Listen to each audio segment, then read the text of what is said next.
Let's go into this game over here on Daybreak. As you said it, Frodan, lead us off. All right, in the bottom left, we have Root CatZ, Paulo Viscata, who's been doing great things for the Root community, picking up great players, and really just been a fantastic addition in terms of putting out content on a stream. If you haven't checked out his stream, definitely do it. He is up against the Red Terran in the top right, who also has a fantastic stream. His name is SeleCT from Team Dignitas. One of the sickest poker players, I think, out of all the StarCraft 2 pros. He's really good. Is he? He is. Like, he understands the rules. I had a good discussion with him. A ton of really good poker players, though. But, like, no, I'm saying who's still currently a pro in StarCraft 2. Everyone looks at, like, Kiwi Kaki. They look at Sasa, who used to do it. You know, really good people. But people don't know SeleCT is a great poker player. I'm just bringing up a cool fact. Yeah. He's really good.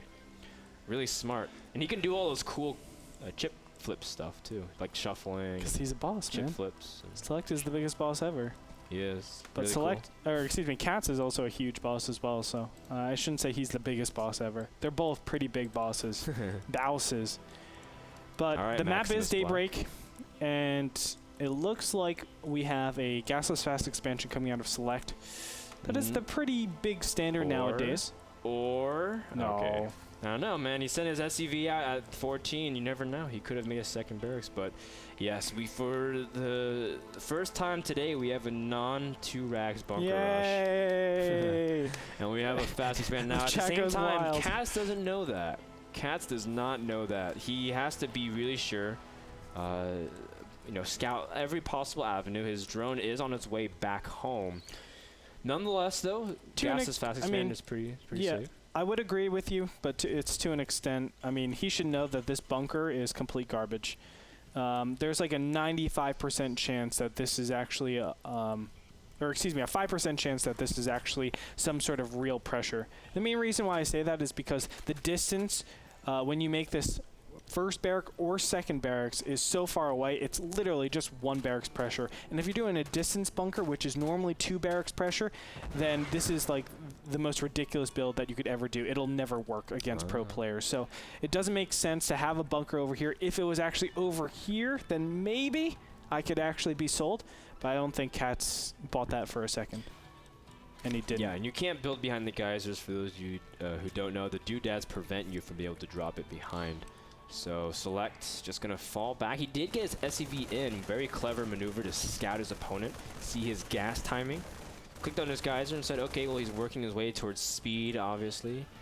Meanwhile, we've seen CatZ's play on Daybreak in the past. In fact, CatZ has a lot of games documented on Daybreak. In the end, his ZVT is not exactly the greatest percentage compared to his ZVP, but last time we saw him here on this map, he was playing against Alive, and he went for a Roach Bane bust. Didn't necessarily work out in his favor. I've been watching his stream, though, and CatZ, again, really playing a lot with Infestors and Roaches in this matchup. Wonder what we're going to see, because CatZ is really hard to predict sometimes. Well, he might actually go for a Zergling Baneling bust right now.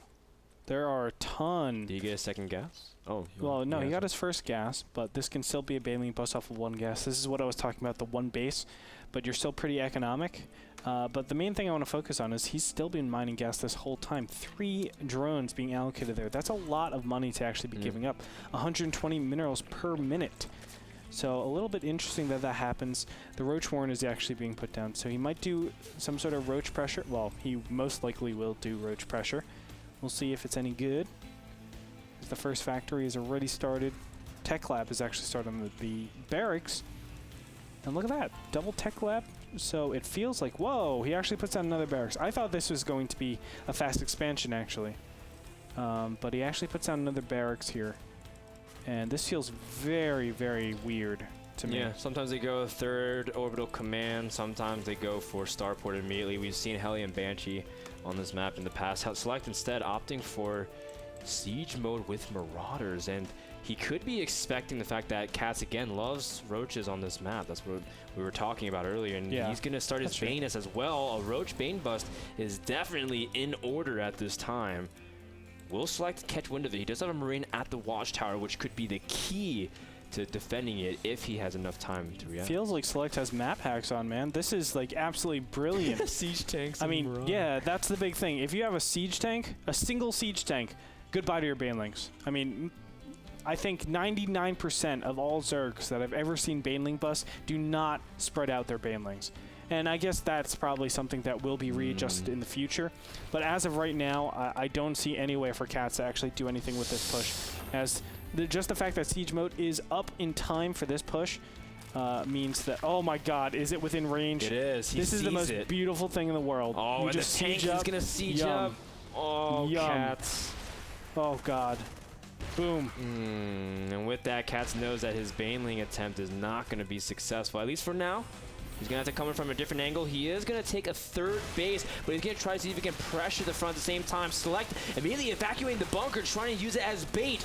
That's a fantastic idea from SeleCT, while he's going to use that second bunker as the main source of anchoring at this point. You can see CatZ trying to wrap around and deny mining time. And I guess CatZ at this point is just comfortable enough just to deny that base while he gets his up economy back in order. Yeah. Look at this. The second siege tank is already out here. I mean, there's a very wicked push geared up with SeleCT's build. And yes, it looks like CatZ will try to take the economic advantage over here. He has to play this way. He has to play very, very greedy. But from here on out, I mean, there's a very clear push where I don't think CatZ can actually block. CatZ trying to see if he can run by, Ouch. but does get denied. Huge shots on those units. In the end, a lot of trades happen. Both players do end up losing the majority of their armies. Just a couple tanks and Marines and a single Roach is left for CatZ. But CatZ did manage to catch up in the drone count significantly, as 10 more about to pop, which is exactly what he needed.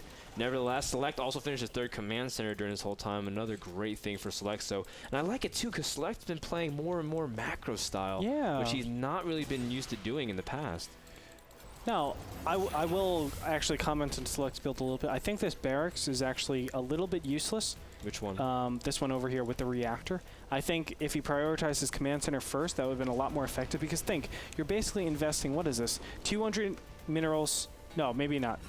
Maybe 300 minerals, 50 gas to making 2 Marines by the time that push comes in. Was that really worth it? Was that the good investment? Why not just get the faster orbital command center, and all of a sudden you have more time for that energy to build up, which gives you mules, which gives you more money. Well, just it's interesting because SeleCT does want to keep that Marine count, and he did in fact finish Stim. And I guess at this point, you know, SeleCT loves having Marines and Stims that are available to him. You can see he's getting a reactor on his starport as well, so he can get his medevacs out and start increasing his presence on the map. CatZ has an idea that the third is coming, though. He's going to scout it with his Zergling immediately, but there's nothing he can really do against it. He's making some more Zerglings, but any worthwhile upgrades are still a long ways off. CatZ starting double Evo pretty far behind SeleCT's double engineering bay upgrades. And that's going to set up a very nice time for SeleCT if he goes for 2-2. I want to mention a little bit of the mind games that went into just what we saw right there. If CatZ didn't actually scout out this third base, normally you would think there is some sort of huge inbound push. I mean, that's naturally what we see after some sort of push is cleared up and then the Terran gets way ahead and they're able to retain most of their siege tanks.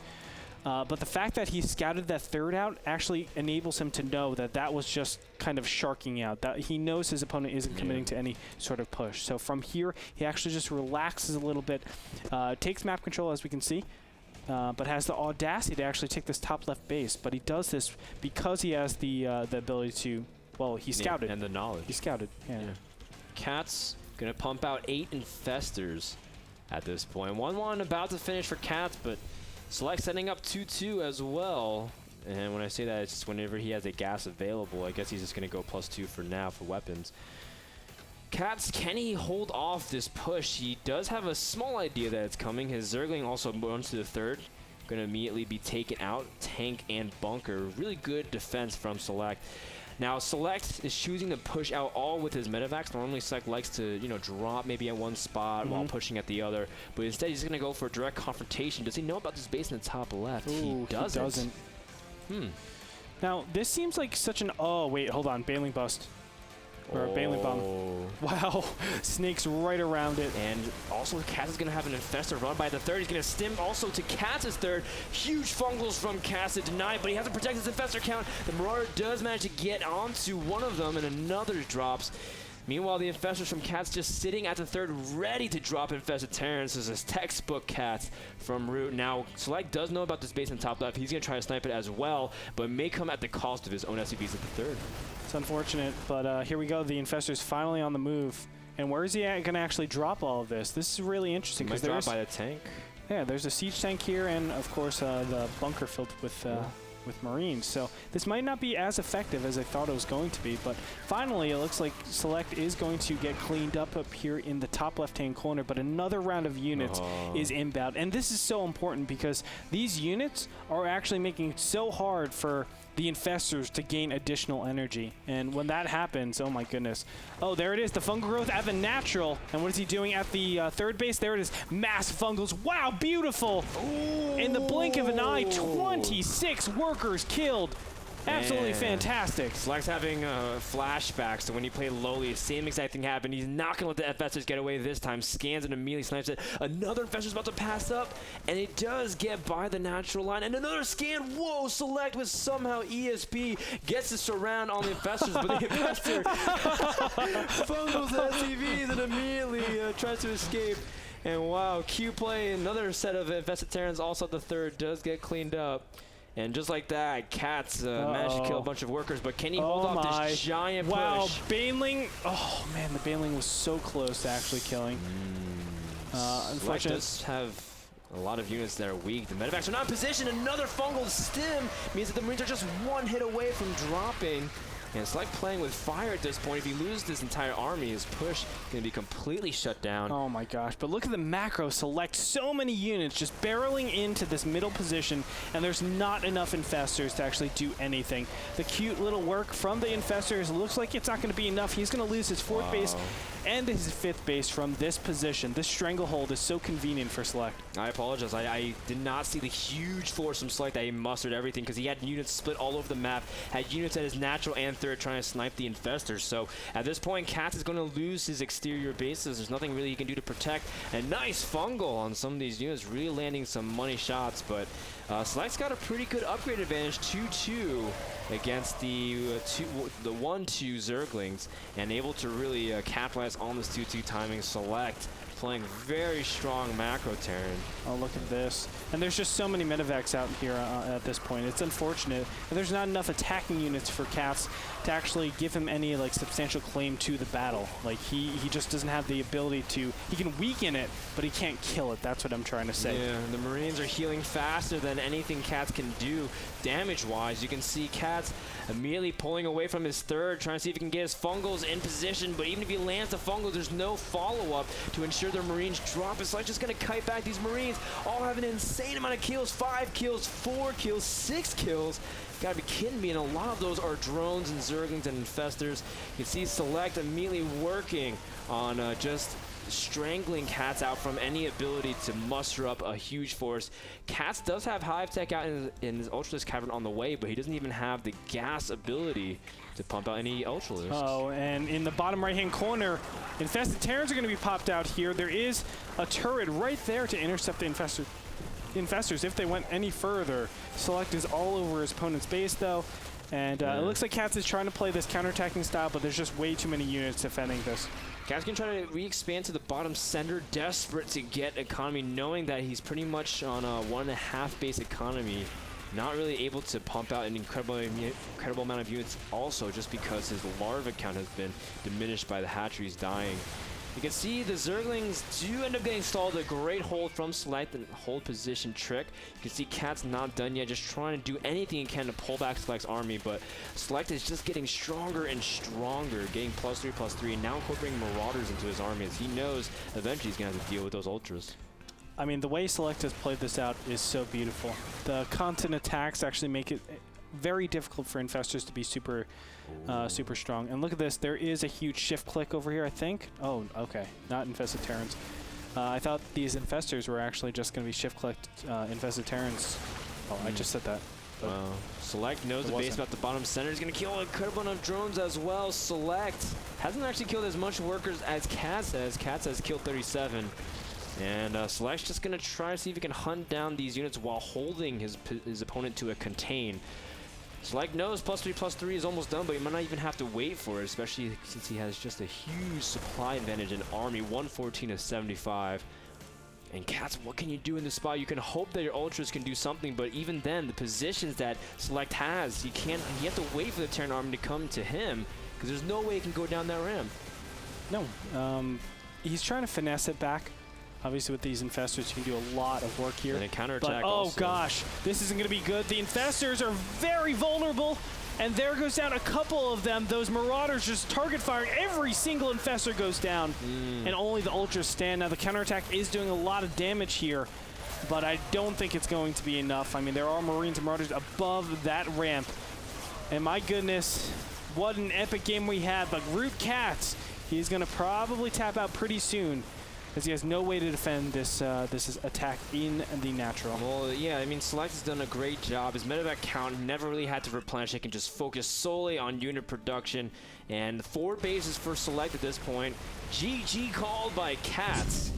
And much love from our Peruvian Zerg as Select takes the series 2-0 in very dominant fashion. Beautiful. Yeah. Absolutely beautiful. CatZ. And a great change of pace from the series of games that we've been having. I felt like CatZ was in a great position after he fungal growth his opponent, but I didn't even notice it. Select is impressing me a lot with his macro. I mean, he didn't keep up the SCVs at the end part, but just the fact that he was constantly expanding and he lost, what was that, 37 SCVs, and he still had a good 55, 53, 55 SCVs at the end of that. It's really just showing me a new style Select that is both aggressive and very economic-centric.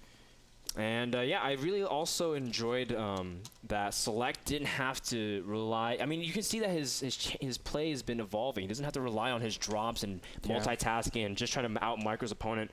I felt like I was just watching a standard Korean Terran play, push, deny expansions, set up great timings, defend and against all ends, great positioning. Like, this is just great play, and it's great evolution from a person that people said was really one-dimensional for a long time. Yeah, that's really cool to see the evolution of players across the North American Star League or even across, the regular community. It's so awesome that these players are working so hard to improve on their weaknesses and, of course, excel in their strengths. Especially because Select says that NASL is a big priority for him, and he's doing very well now, moving up in this division to 4-3. So great job and much needed win indeed. Guys, we have an interview with Select coming up after the break. We want to thank iBuyPower, the sponsor of that game and series. The pre-assembled PC where you can go and buy your PCs. That way you don't have to do anything yourself. Just head on over to iBuyPower.com. Don't go anywhere. An interview with the winner coming up right after this. Stick around.